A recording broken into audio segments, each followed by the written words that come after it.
you doing? What's up, man? How you doing? Good to see you. Good to see you. Back for another round. All right into it. Last year we sat in this room and we asked you what would make a successful season. You said last year top 10 defense.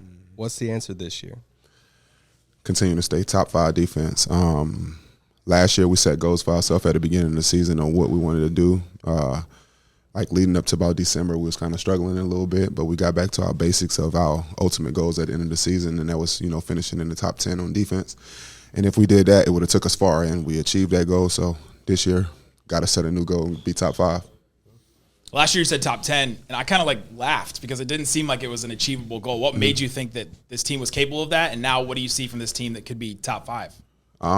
Just from last year, even before I even got here, the team, they had a great success offensively and, had spurts on it defensively too. But, adding another defender to the team like myself and, with Doe out there, just trying to push the pace and, just trying to help cover and be locked in on the defensive end. Both of us is defensive players, so we lead the team in those areas. And, we just had to come bring it every night, and we did it to the best of our ability.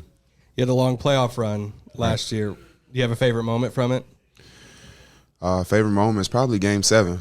Game 7 in Phoenix when we played down, just going down in the series 0-2 and coming back and taking care of business at home, then going back to their place, winning another one, then they come in here, you know what I'm saying? So it was just good for us to be able to, just see our mentality that we had when we was down to be able to come back and win those games and win the series. But, I would probably say Game 7 was probably my favorite basketball game I ever played in my life, though. What was it like at halftime when you guys were up by 30, and then after the game when it was just done and you guys had won? When we was up by 25, 30 points going into the half, it was just we know how good of a team they is. And, they wasn't just going to lay down. They still got Chris Paul. They still got Book, Aiden, you know what I'm saying? So they have a great team and a great, organization and a coach that's leading them. So we just had to stay locked in. And our coaches did a very good job of that, keeping us locked in, knowing that, they just wasn't going to go away. But, once the momentum start building and the energy on the sideline from our team and from our fans that came to Phoenix to support us, it was great. It just felt like, we just kind of just took over their building at one point during the game, and it was just everybody was in there was rooting for the Mavs. So. There was booze at halftime. Yeah, it was good. It was good for us. It was good for me too, personally.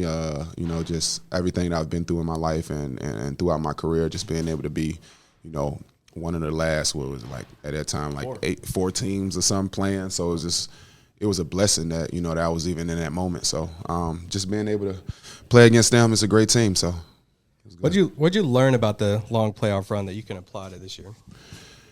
Start off with defense right away. And that was one thing that just pounded on my mind, just the things that I was just doing in the playoffs that, I don't see a lot of players and teams do from day one, from preseason. That's, I can't tell you all the little things, but I can't tell you little things. Some of the things, just the pressure of just picking up the ball. People ain't picking up the ball full court like that in the playoff.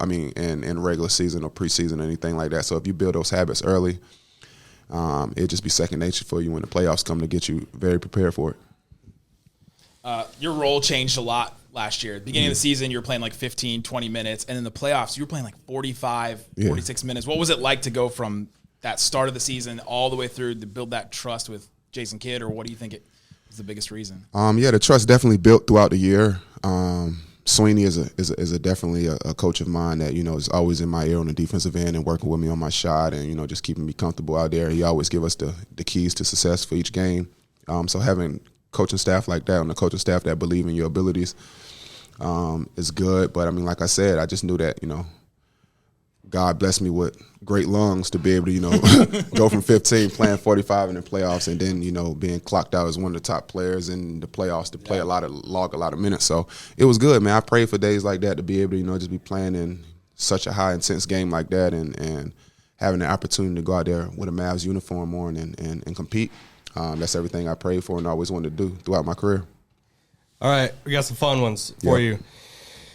Could you draw Luka's logo? Luka's logo. The suspense. You've been with him for a year now. His logo's kind of fairly new though, And it's changed. Ain't it? okay. Something. Okay, No. I think that's pretty a close. square. No. The L. The L is supposed to be the. Can you? This looks good, guys. We got to show this off. Reggie Bullock on Luka's logo. What's something that's annoying about Luka? It could be a good annoying, like he makes a ton of shots, or bad annoying, like, I've heard his taste in music is not everybody's favorite.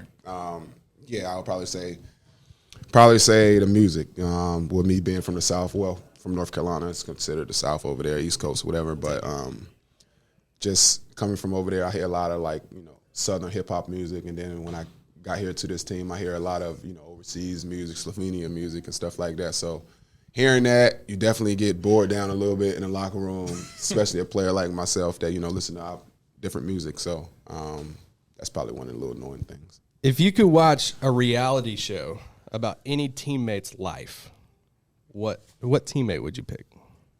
Got cameras following him around 24/7. Mine would probably be Dwight Powell. Oh, why? Dwight Powell, he's a comedian. It just seemed like he belonged on TV. Just all the little things that he say, he jokes that he got everybody voiced to the T. He got Josh Green voiced to the T. Him and Josh Green. His impressions? Impressions of everyone. He does impressions of everyone. He does it to the T too. He does it to the T. And just his energy that he brings into the locker room every day is just great for the core group of guys that we got. So having those guys around is great. Good stuff. Thank you. Yes, sir. Appreciate you, bro. Yep. Hey, thank you. All right, yeah.